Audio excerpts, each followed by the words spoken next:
नमस्कार दोस्तों, police crime scene से एक लड़की को अस्पताल लेकर आते हैं जिसका नाम है लारा। नर्स डॉक्टर कॉटर को बताती है कि लारा के सामने उसके ही कॉलेज के एक प्रोफेसर ने अपने सर पर हथौड़ा मार के उसका जान ले लिया था एंड लारा उस इंसिडेंट की अकेली गवाह है। डॉक्टर कॉटर प्रोफेशन से एक थेरेपिस्ट है जो मेंटली इल या फिर साइकेट्रिक बीमारी का इलाज करती है। डॉक्टर कॉटर जब लारा से मिलने आती है तो वो देखती है कि लारा बहुत ही ज्यादा डरी हुई है और वह रूम के एक कोने में जाकर खड़ी हुई थी। डॉक्टर कॉटर लारा को उसके साथ बैठ के बात करने को बोलती है, लेकिन लारा बहुत ही ज्यादा डरी हुई थी। डॉक्टर कॉटर उसको बोलती है कि यहाँ पे कोई नहीं है तुम्हारे और मेरे अलावा, तो डरो मत, मेरे साथ बैठ के बात करो। डॉक्टर कॉटर लारा को सेफ फील करवाती है, तो फाइनली लारा उसके साथ बात करने के लिए मान जाती है और वो उसके साथ बैठ जाती है। डॉक्टर कॉटर लारा से पूछती है कि आज कौन सा दिन है। लारा जवाब में थर्सडे बताती है।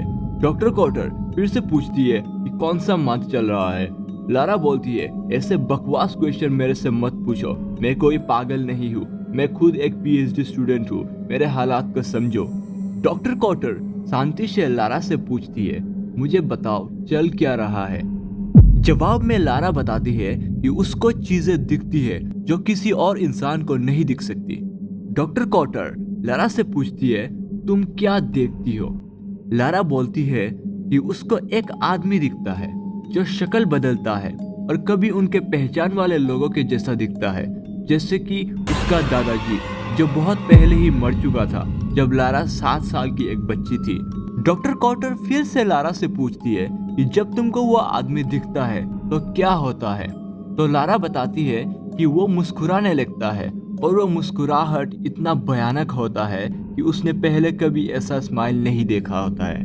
डॉक्टर कॉटर को लारा की बातों से लगता है कि लारा को हेलुसिनेशंस यानी कि वहम हो रहा है, लेकिन लारा बोलती है कि ये कोई हेलुसिनेशन नहीं है, वो आदमी मेरे से बात करता है और उसने कहा कि आज मेरा आखिरी दिन है और वो आज मरने वाली है। डॉक्टर कॉटर को इन सब बातों के बाद भी ये सिर्फ एक हेलुसिनेशंस लगता है। ये दोनों बात कर ही रहे थे, अचानक लारा को डॉक्टर कॉटर के पीछे कुछ दिखता है और वो इतना डर जाती है कि नीचे जमीन में गिर जाती है और वो बचाओ बचाओ चिल्लाने लगती है।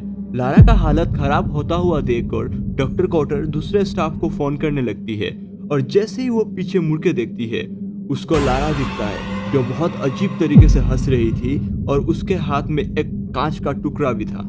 लारा उस कांच के टुकड़े की मदद से अपना गला काटना शुरू करती है, लेकिन अजीब बात यह है कि लारा जब अपना गला काट रही थी तब भी उसके चेहरे पर एक स्माइल था जो बहुत ही डरावना लग रहा था। लारा अपना पूरा गला काट लेती है और जमीन में गिर जाती है और वहां पर उसकी डेथ होती है। दोस्तों, ये सब घटना डॉक्टर कॉटर के आंखों के सामने ही हो रहा था। दोस्तों, इस इंसिडेंट के बाद जब लारा अपने घर जाती है शाम को, तो उसको वॉल के एक रिफ्लेक्शन में लारा का रिफ्लेक्शन दिखता है जो बहुत ही डरावना होता है। और इसके बाद कहानी कंटिन्यू होती है। अगर आपको कहानी अच्छा लगे तो प्लीज़ मेरे चैनल को सब्सक्राइब कीजिए। मिलते हैं अगले कहानी में। Thank you.